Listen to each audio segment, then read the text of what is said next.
Okay, so we will go into our panel. It looks like we have all of our panelists on and they have their cameras on. Thank you, panelists. All right, so Dave, I'll let you take it with the first question.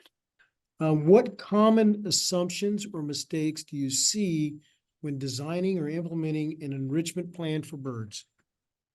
And we'll start with whoever wants to start first.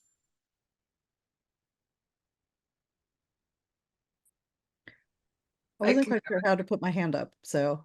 Yeah, me neither. Do you want to go first? Sure, okay.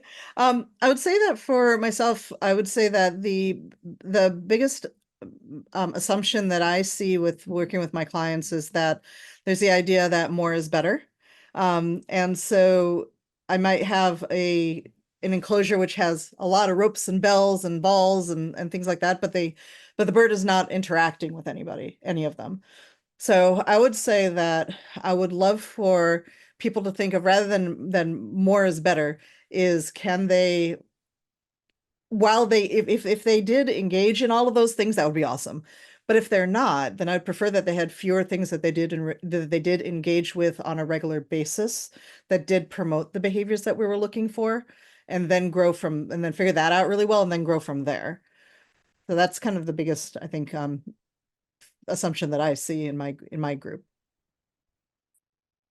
I would say almost the same thing is just the putting items in to check the box, that you provided enrichment for that day, or, things like turning on a radio and, that was your enrichment for the day, and not really taking the time to actually, observe your animal and see what kind of effect, whatever it is that you did had on the animal's behavior. So more of just a put it in, turn it on, check a box that enrichment's done for the day. I would say the exact same thing, that not only like more is better, but also the same thing of turning on a radio and checking the box kind of thing. But sometimes also what I see is a lot of times is that they're so stuck on toys or other objects that have already been created that they forget to use like creative things, like even using cardboard boxes and straws and paper, or a tablet, or other things that are non-traditional or novelty type items, when you have some of these other species that are not maybe in naturalistic environments and stuff along those lines too. Or like if you have a waterfowl, like what are some other things? It doesn't have to be something that's specifically made for them, that you can use these other objects and sounds and music, and you can use other animals nearby as part of the enrichment program, and then again using the diet. So it's sometimes getting them to use the whole picture as part of the plan,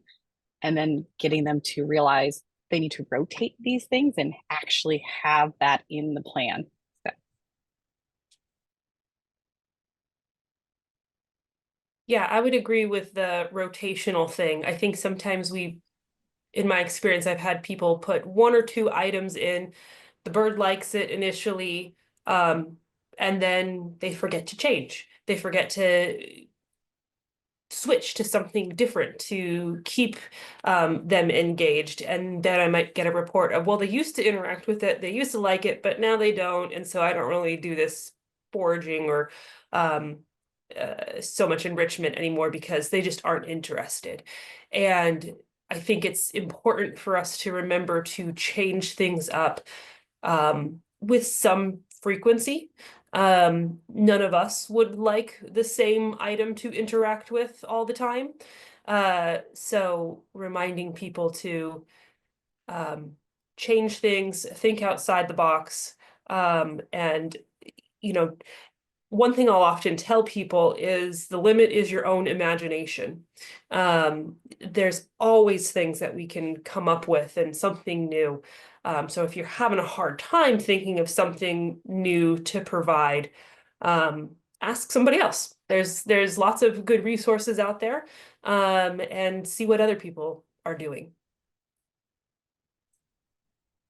I think that for me, one mistake I would say is assuming that if some enrichment does not work for one group or one individual situation, that it couldn't work in another situation. So I didn't have time to talk about it in my last slide was actually about enrichment failures. And those are individual groups of birds that might, maybe one group is captive raised in a farm setting that they had one environment and another was captive raised indoors with a different environment.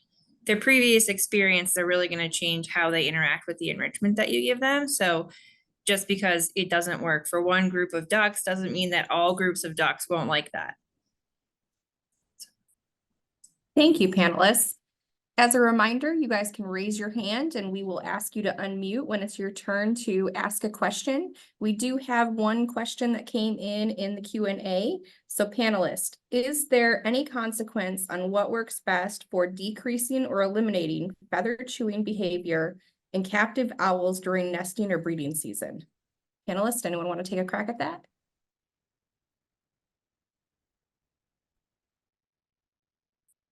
I mean, not necessarily specific to one animal or not, but any type of feather destructive behavior, I'll be honest, I think it's very individual because I do think that it can be not only infectious related, it can be behavioral. It can be, I mean, if you look at feather destructive behavior ruleouts, I mean, it can be up to like 50 or more different reasons, and it can be social relations, it can be all sorts of, it can be multiple compounding things. So I would say there could be some specific things to the owls themselves, but I would have to say that I would need more to what you are looking for in your environment to maybe evaluate that further. Okay, thank you. Stephanie, comment?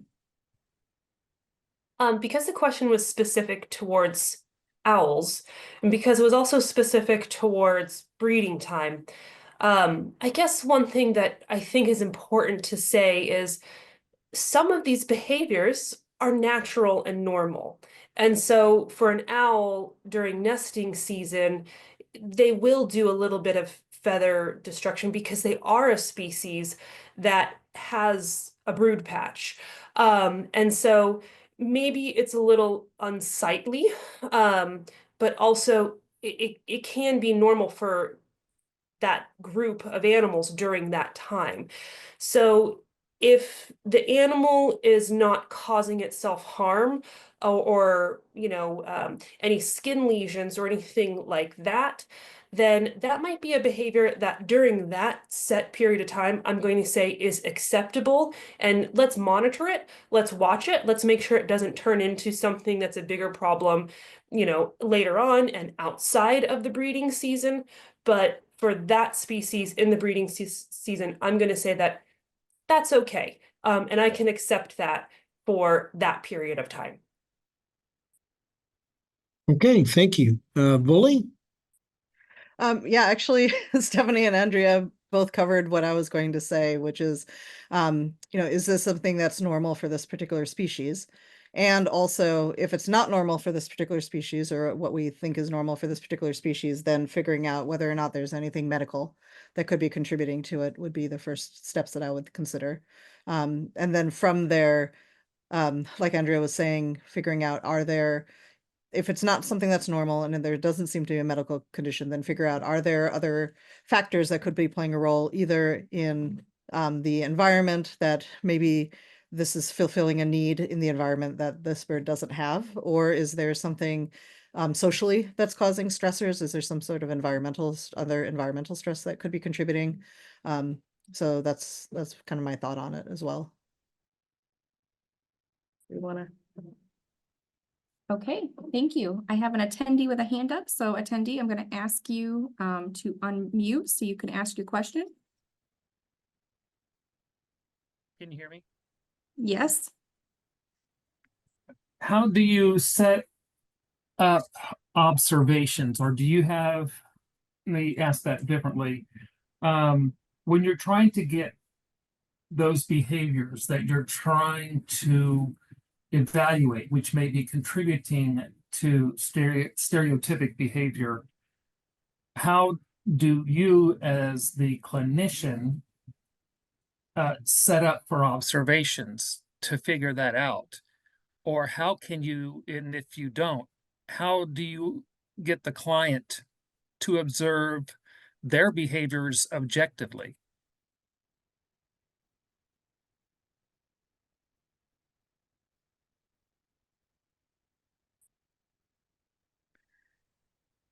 So, Go ahead, Molly. oh, okay. Yeah, so a couple of things that I've had clients do before is that I have asked them to videotape behaviors. So if they have a way that, like, I've had some clients who've set up their phones and done like time-lapse videos for as long as they can.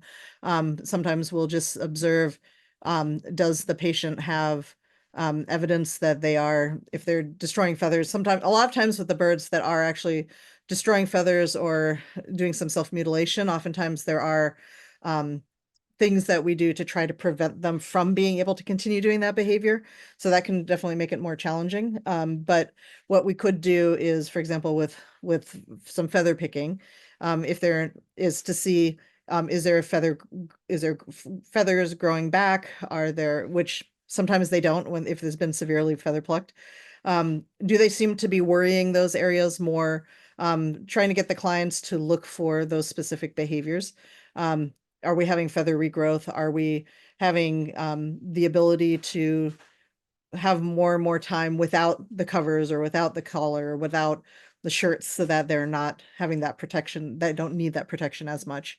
But typically trying to get clients to visually observe is what I try to do. I don't know if that answers your question, but that's kind of how I try to approach it to start with, at least.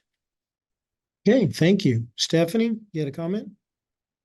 I actually am going to say something very similar in that I think video is really helpful. If we can get a client to take video, that is huge, because then we can actually observe the behavior. Because a lot of times when somebody comes in, they may already have put a label on a behavior that may not really be what's going on.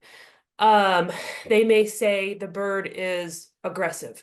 And what they actually mean is the bird is maybe biting something, but they've already put the label of aggression on it. And so we have to kind of backtrack and often ask the owner, well, what is it that you physically saw? Can you tell me what happened? Like when it happened? What else was going on? Can you physically describe the thing that the bird actually did? If they're having a hard time describing that behavior, I may ask them to like act it out in front of me if they can, so that I can get a little bit better idea, because there is the potential that what somebody describes and what somebody says is happening and what is actually happening are two different things. So video, if at all possible, and if we can't get video, then I ask the owner to be as descriptive as possible of the behaviors that they are seeing without trying to put real labels on the behavior. Okay, thank you. To add to both of your points, the video is very key. One of the things that I've asked a lot of clients to do, because one of them will say if the behavior is happening either when they're not there or again when they're not paying attention, with today's technology, I suggest getting something like a GoPro or something that will catch behaviors when they are not around. And that's sights to movement and other things like that, or web cameras or things along those lines to see. And that can also be used in the same footage or the same context as like for animals in exhibits and other things along those lines, to observe behaviors that are not being able to be caught when somebody's actually watching them. Because some of these behaviors are occurring when people aren't able to watch them or describe them, or it actually may be occurring with the owner in a context like you were mentioning, Stephanie, of what they are seeing as aggression, and it may be a different play. So you can help explain too. Sometimes you can use their own footage to explain the behavior a little bit better. So video is definitely helpful.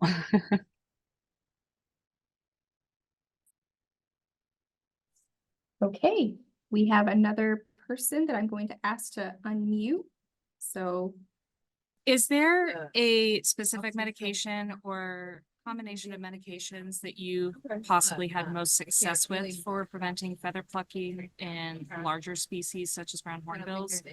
Especially when all other options have been tried and failed, and the only thing that has worked so far is tons of attention from keepers, but that's not always feasible.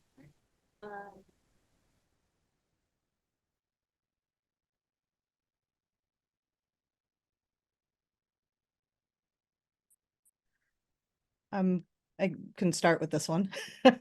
So I will say that I have not treated a hornbill. I would also say that I would need to know more about what's going on before I can make a medical recommendation like that. Just because it's something that, because there isn't any, to the best of my knowledge, there hasn't been any, nothing that's been published anyway, looking at behavioral medications in hornbills. There's the risk that we're going to have to be extrapolating from other known species to hornbills. And so there's always going to be some risk there. So unfortunately, I don't feel like I can answer that question specifically. I would say that in psittacines, it really varies from bird to bird. Each bird is going to have a different response. So while the SSRIs tend to be very helpful for helping with stereotypic behaviors in general and for unwanted sort of repetitive behaviors, there's usually also a lot of environmental enrichment and medical follow-up that goes with that as well.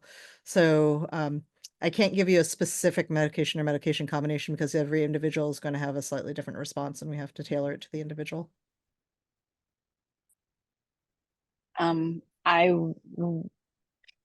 I would say when addressing birds with feather plucking, and it doesn't really matter the species, having worked on hornbill psittacines and all various species, I will say when I do find chronic feather pluckers of all sorts, I do usually end up finding, even though there may be some behavioral component to it, that there often ends up being, when the behavioral component may or may not be addressed, there often is a medical component.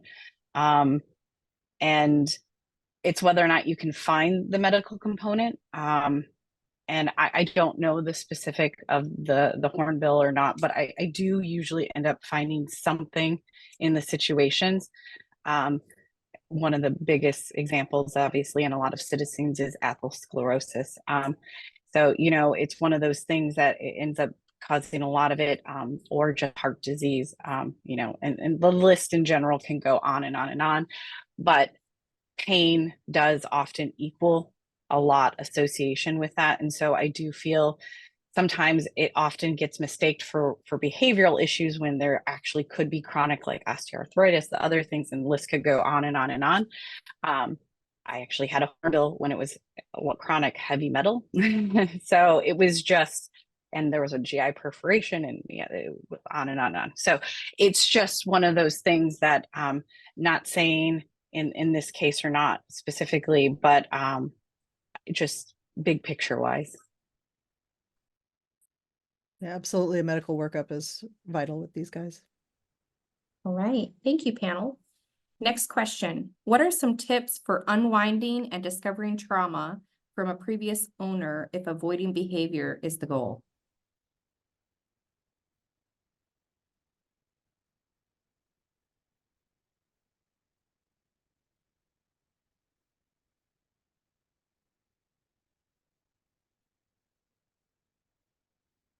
Don't all raise your hand at the same time. The question was, what are some tips for unwinding and discovering trauma from the previous owner if avoiding behavior is the goal? Go ahead, Stephanie. So I think what the question is, by saying unwinding means probably discovering, I'm guessing, what the underlying behavioral problems are. So I guess what I'm going to say is, being extremely observant, as previously mentioned, taking notes, watching the behaviors. What does the bird do in this situation? Having a diary, and writing down, like, okay, the bird's feathers were, displayed as such when this thing happened. The eyes were doing this particular thing. The head was in this location. There's so much body language that birds display to express their emotions, and really paying attention to all that body language and keeping notes to when birds are in a particular situation to see how they're responding. So let's say that you have a bird that, I don't know, is afraid of hands. Hands are terrifying to them because of some situation in the past that made them uncomfortable with human hands. Well, paying attention to what does the bird do when a hand is around? How close can a hand get to the bird before it starts to change some particular behaviors and give some other signs that it's not feeling comfortable, maybe? So really just being extremely observant of all the little nitty-gritty tiny things that the birds are doing and taking notes, because a behavior may happen at one point and maybe the bird is showing some stress behavior, but it doesn't necessarily mean that just because it's showed stress behavior in this one situation that it's always going to be stressed by this thing. So observing it over and over and over again to really see what is it that is, bothersome, that the bird may be stressed by. Notes. That's what I would say. Okay, thank you. Yeah, I would say in agreement with everything that Stephanie is saying. And also just as a general, in just emphasizing that, we're not trying to necessarily expose this bird to freak it out, but just in the normal day to day, what is it that this bird is doing? What are the things that you notice just normal day to day that maybe makes this bird exhibit signs that it's uncomfortable? And then from there, okay, note that the bird is uncomfortable with that. And then from there, let's go ahead and figure out how do we help that. So now we know that makes this bird uncomfortable. We think it's happened it's happened consistently. So we see a pattern.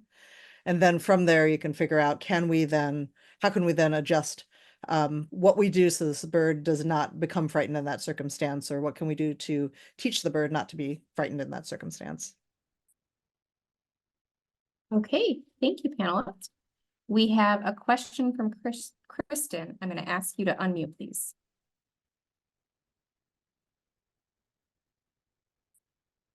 Hi, everyone. My name is Kristen. I'm a lab animal resident, and I just want to know if you guys have any success when you're reintroducing a flock species together after medical management.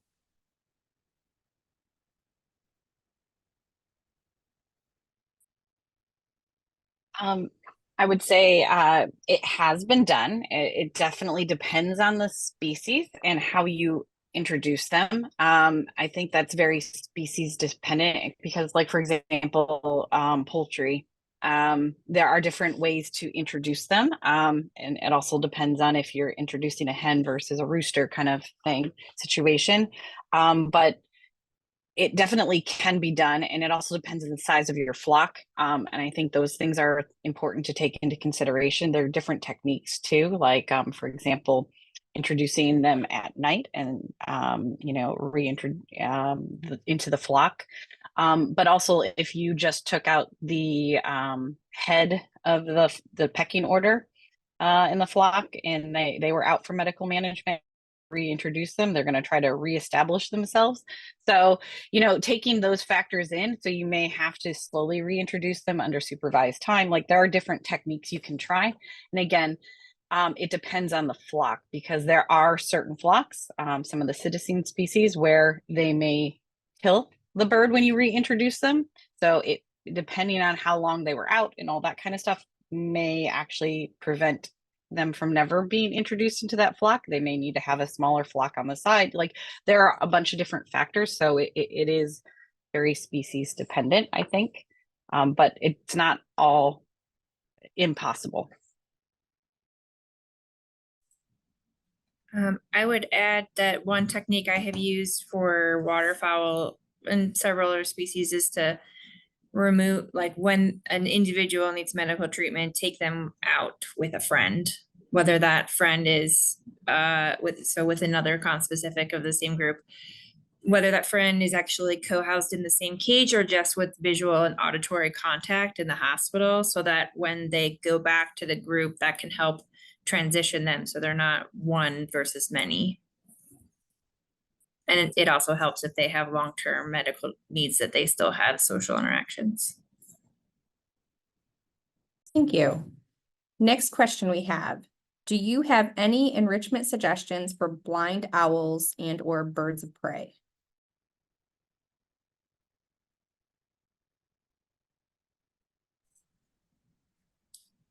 An owl specifically, I think you could really focus on that olfactory sense. Because, you know, they won't have that visual cue, but they are a raptor. So I think olfactory enrichment can be something that's really helpful to increase the variety and ways that you give olfactory enrichment.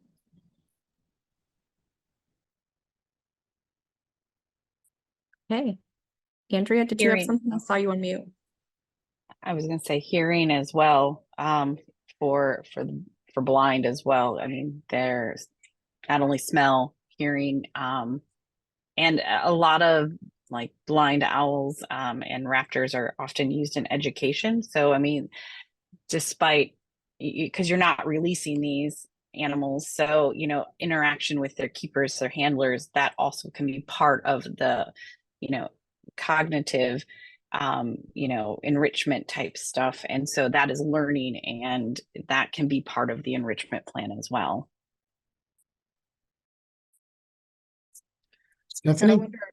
I wonder about maybe teach sort of along the lines of the enrichment with the keeper, maybe teaching certain behaviors that facilitate social interactions, like you know, and maybe even behaviors that could facilitate them moving around in the environment. So I'm thinking about things like targeting, scent targets, maybe, you know, certain locomotion type behaviors like, you know, like turning around on perches, simple things like that, that they can do without having to necessarily see. Just a couple of ideas that were kind of coming to mind. I was just going to add tactile stimulus too. I can think of a couple of blind raptors I can think of that I've worked with. And I can think of one owl in particular that I worked with in a zoo setting where they had like different tactile stuff for the bird to just touch and interact with, like astroturf or hide from like an animal, like, you know, fur and hide from like a prey item that they would set up, or even like a stuffed animal toy. So just different tactile things for them to interact with. And then another bird of prey that I can think of that I've worked with that was or is blind, it has its perch is closer to the ground, so its perch is just like actually on the ground, so it just has to like hop up onto the perch and then hop down. And there's a couple of like little balls in the environment for it to, like, as it encounters it, could potentially like push it around. So just something different that's in its path that it may want to, you know, as it bumps into it, go, oh, what is this? And let me feel this, and let me just see what this thing is. So tactile stuff would be the one thing I would add. Okay, thank you. Next question is, how can you reduce pecking behavior in chickens used for research? Are there ointments that work better than others?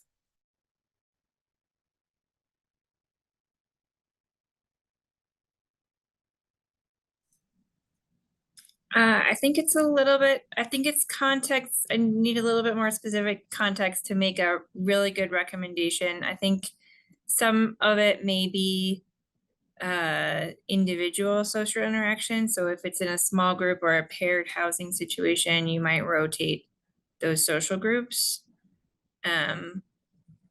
Is there any other details that you wanted to add?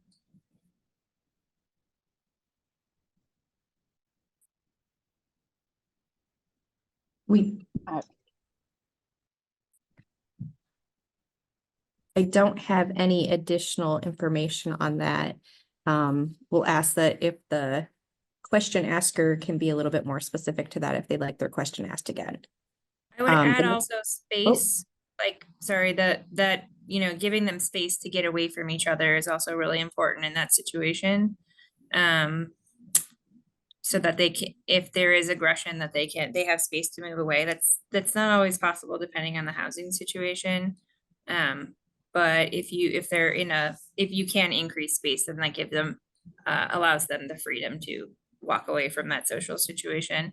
But for a lot of chickens, we've had to just rotate who's in which group in order to manage those aggressive interactions. Okay, thank you. The next question is, do you have any insight on what types of strings or rope are safe to use when creating enrichment toys? Are there any mistakes you commonly see in clients who make their own enrichment?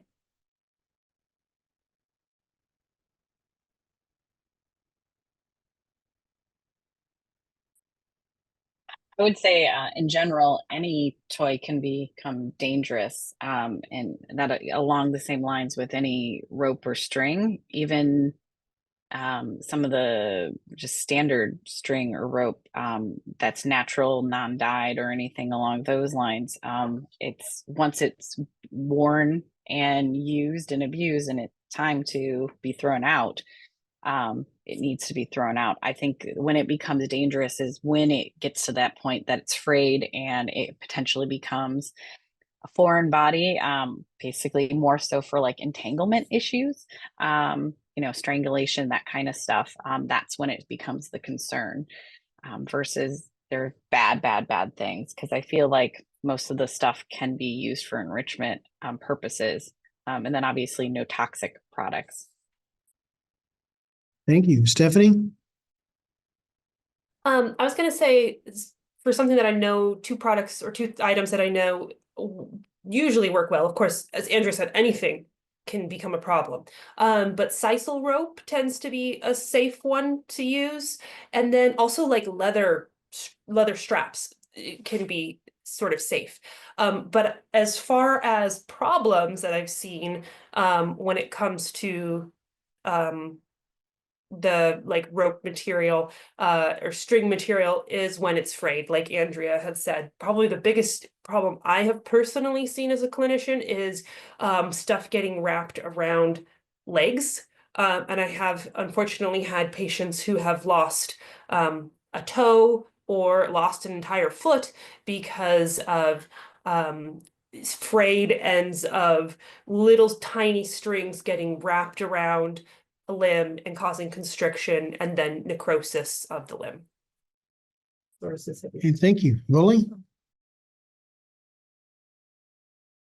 You're still on mute, Willie.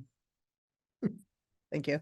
Yeah, I was going to say entanglement was one of the things that I emphasize as well for clients to watch for.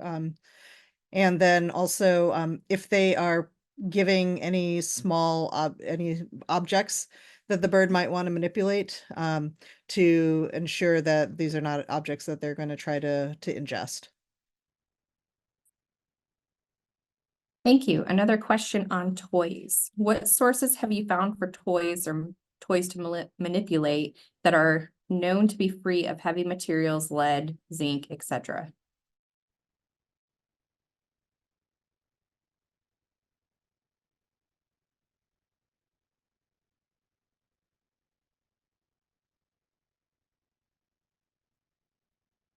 Stephanie? Things that I would say known to be free of heavy metals are going to be woods, should be free of heavy metals, paper-based toys, and I don't know that I could say all plastics, but you know, some of our plastic toys are going to be free of those heavy metals as well. You know, unfortunately, I think that it's really hard for us to say something is 100% safe. There's always the potential for something to go wrong with anything that we do. And one of the unfortunate things that I also have to say regarding heavy metals is when I do have a citizen that has heavy metal toxicosis, I would have to say 90% of the time we have no idea where it actually came from. So I'm a little hesitant to say that, you know, a toy object that we're giving them is totally free of a heavy metal. I hope that it is. But I just have a little bit of hesitation saying that definitively. Okay, thank you. Next question. In the case of adult songbird female that is discarded from breeding in an aviary, but is showing laying behaviors such as building a nest or laying eggs, is it correct to allow them to carry out the behavior by providing them with the conditions and the materials they need to develop the behavior? Or how could this behavior be controlled or avoided?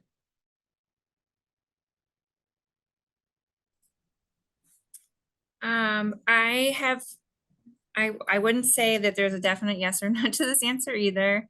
I would say I think I mentioned removing eggs when females were laying eggs. This was in a zebrafinch situation where we wanted to keep them expressing those natural behaviors, but we didn't want them to continuously lay eggs or produce offspring. And so we used fake wooden eggs and removed the first few as she was laying her clutch and replaced them with the wood eggs. And we just had to keep checking daily, and we allowed individual birds to incubate those eggs. Now, they were animals that were not aged and at an elevated risk of having complications of laying. And so I think there are other individual factors where you would want to take a risk analysis and see for that individual, are there medical complications that are likely to happen given her age and condition and previous medical history. And then for the stopping that behavior, a lot of their stimulation to do that nesting behavior, again, species specific, but would be visual and auditory contact with males of their species. So if there's a way to remove them from contact with the male, they may stop doing that behavior. Okay, thank you. The next question.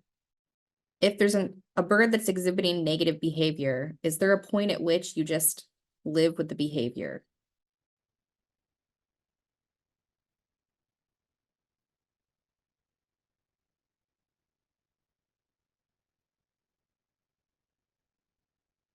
Stephanie?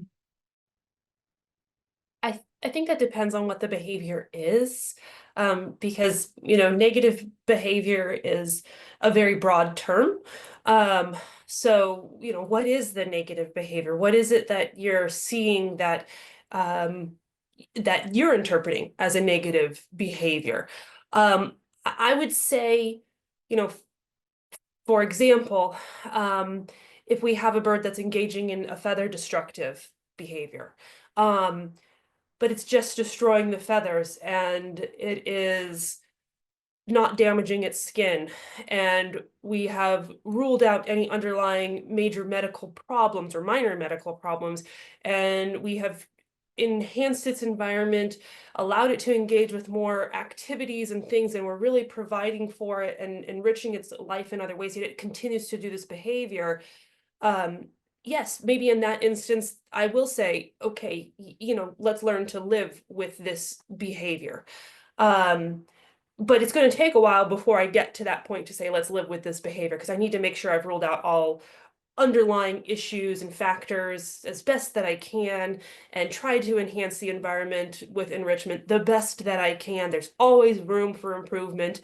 There's always things that we need to think about to say, maybe I don't have the information right now to figure out how to fix this problem, but maybe I'm going to learn something in the future that maybe can make me fix this problem. So, you know, yes, I may say, let's learn to live with this, but let's always be on the lookout for ways we can deal with this problem. But there may be other behaviors that are interpreted as negative behaviors that I don't want to give up on trying to resolve. So I would need more specifics to know if it was appropriate for that individual for us to live with it or keep working towards fixing it. Okay, thank you. Wooly?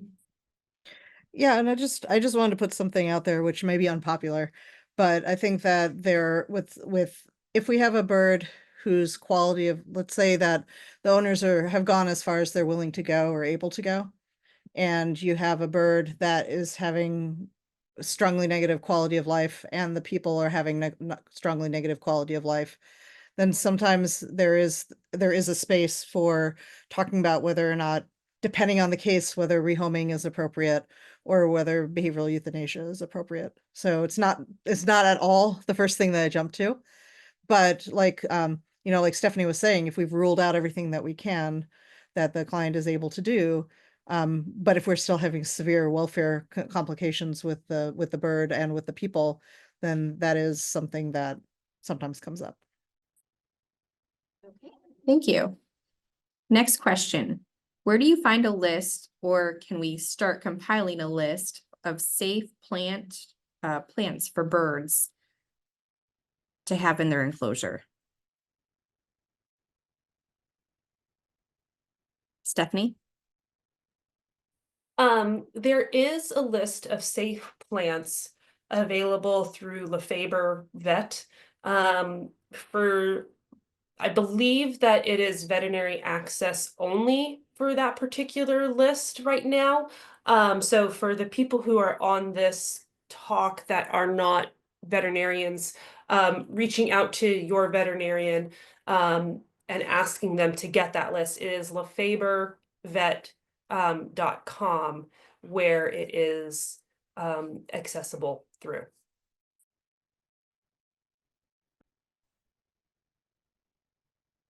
Okay. No other panelists want to jump in on that. The next question. Olfactory enrichment has come up a lot today. Do you have any additional resources, studies, cases, etc., to share about these less researched forms of avian enrichment?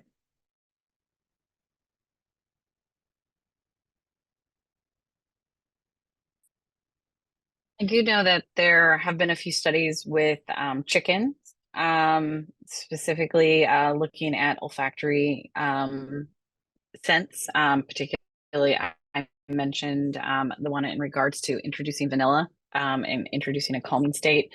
I know that they were looking at a couple citizen species. I don't know the studies off the top of my head, but I do know that they were looking at some of the scent studies. Maybe some of my colleagues up here on the panel may have some insights on that, but I do know it's being introduced in more studies. I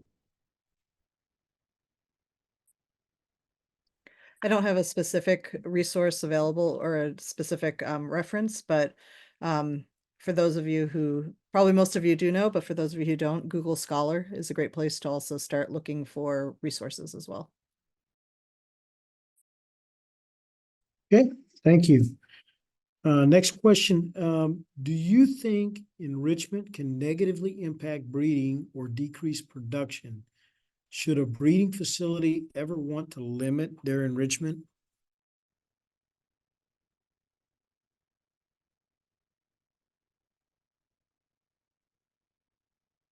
Stephanie? I just wanted to clarify, did you say a research facility or did you say a breeding facility? I apologize, I didn't hear that part.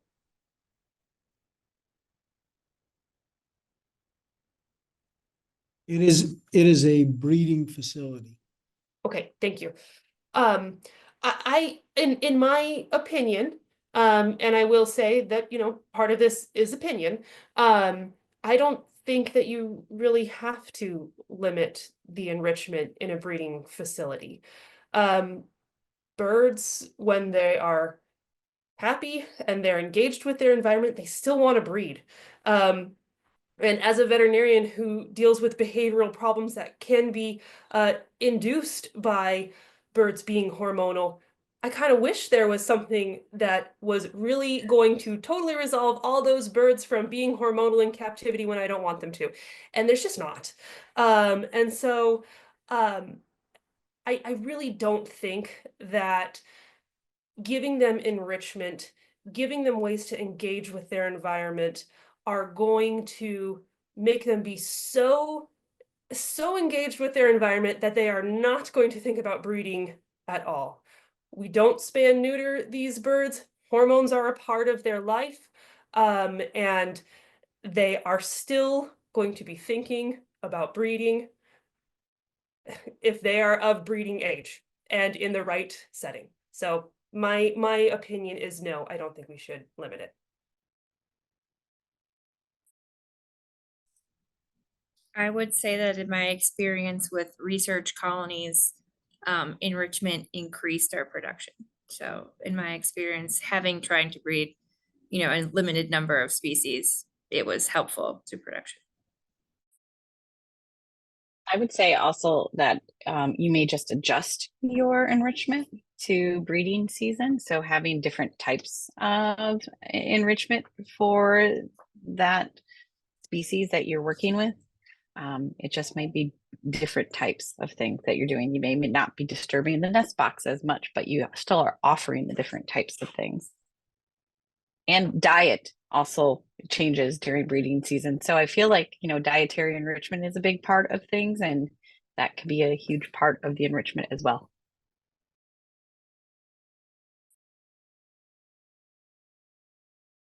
Question. When should a veterinarian or a veterinary behaviorist be consulted? How long should an owner or facility try to correct the behavior themselves?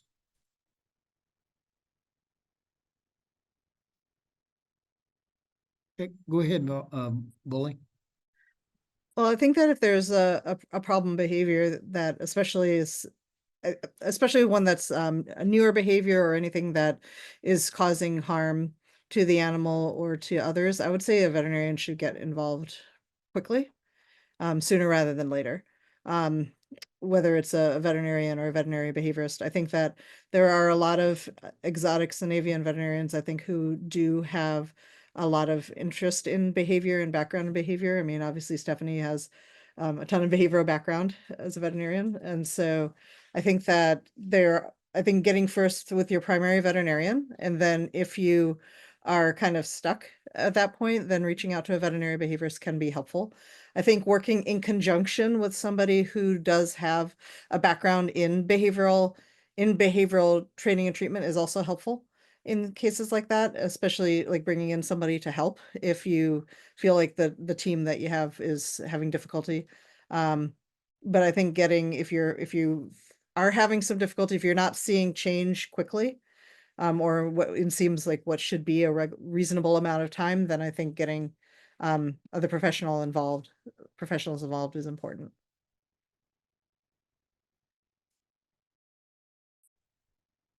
Okay, thank you. Okay. We have one last question that we will read, and then we will close out the session. Do you have any recommendations for what type of natural wood would be safe to use for macaws in the US for perching?